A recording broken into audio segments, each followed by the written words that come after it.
News host Trevor Phillips unloads on Labour Party for protecting grooming gangs. This is an absolutely outstanding and much needed intervention from Trevor Phillips. He delivers a scathing and unapologetic critique of the Labour Party's disgraceful handling of the grooming gang scandal, specifically the horrific crimes committed by predominantly Pakistani gangs against vulnerable young girls. Phillips doesn't mince his words. He tears into Labour for what he calls an utterly shameful response. One that, in his view, failed victims, ignored warning signs, and allowed political correctness to override justice and accountability. He rightly points out what many have long suspected, that the government's response, or rather the lack of it, has been driven not by moral clarity or concern for victims, but by political calculation.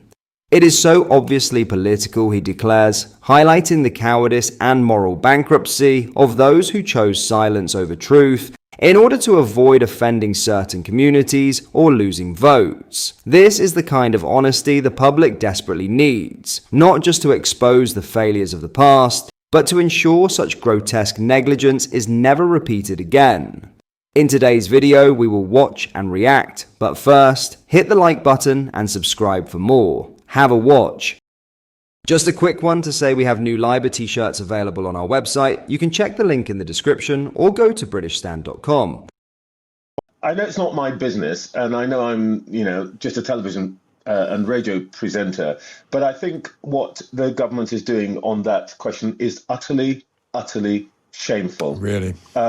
Utterly shameful. And it is so obviously political that if people who in government who are responsible for this, who are in other ways, I think completely decent people, should really be ashamed of themselves. And because it's so obvious that they're not doing this because the demographic of the people involved, as Katie Lamb, the Tory MP, said yesterday, largely Pakistani Muslim in background, and also in Labour-held seats and councils who would be offended by it. And that's clearly the reason that they're not pursuing this. And it is utterly shameful, given what has been done to these children by these men. I cannot tell you how cross I am about it. But it relates to the question you asked me, because I think part of the problem is that the centre-left has put all sorts of barriers around what it can talk about, what it may speak out about. And in the same way as we have this problem here in the United States, the Democrats have had almost nothing to say about, for example, immigration, had nothing very much to say about some of the barriers on freedom of speech on campuses and so on, because they're embarrassed by it. And it has presented an absolute open goal to people like Trump and Vance. That's the problem. What are your thoughts on this? Let me know in the comments. In other news, security advisors have warned British families to prepare 72-hour survival kits amid growing fears that Russia is plotting to sabotage the UK's energy infrastructure.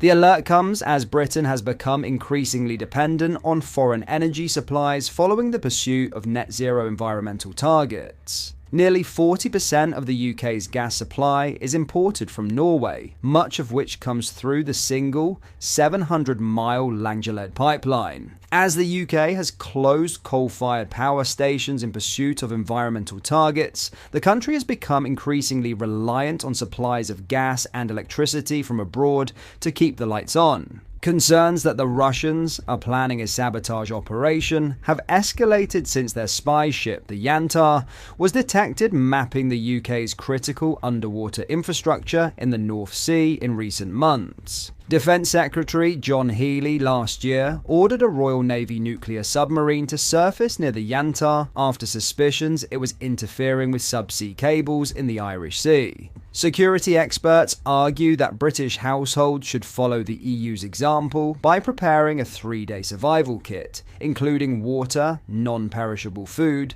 medicines, a battery-powered radio, a torch, identity documents, and a Swiss Army knife. With the UK reported to have come close to blackouts during the past winter, security concerns have heightened. The nation was saved only by emergency reserves and electricity imported undersea from Denmark. A source told the Mail, "We know that the Russians are active in the North Sea and have the power to cripple our energy links. The protection of critical undersea infrastructure will form part of the government's strategic defense review by former NATO Secretary General Lord Robertson this year. It comes after Moscow was linked to a string of apparent sabotage incidents in the Baltic Sea in the past 2 years, affecting cable and pipeline links. Germany's Nord Stream gas pipelines were also sabotaged in 2022. Separately, the Russians are also believed to have placed listening devices on offshore UK wind turbines in an attempt to track the movement of British submarines. We need to become much more self-sufficient and quickly,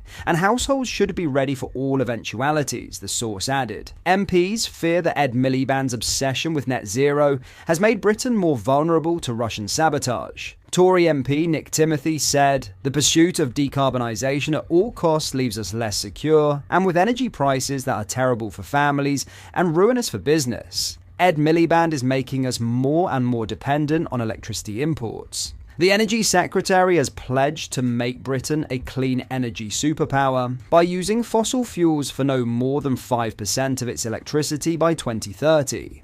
The UK's last coal power station at Ratcliffe-on-Soar was shut down last September after running since 1967. In the coming years, the UK is also likely to lose at least 2 nuclear power stations. On January 8th, Britain is understood to have come closer than it has for many years to having to impose electricity blackouts. Freezing temperatures and outages on some interconnectors and gas-fired power stations coincided with reduced wind power generation.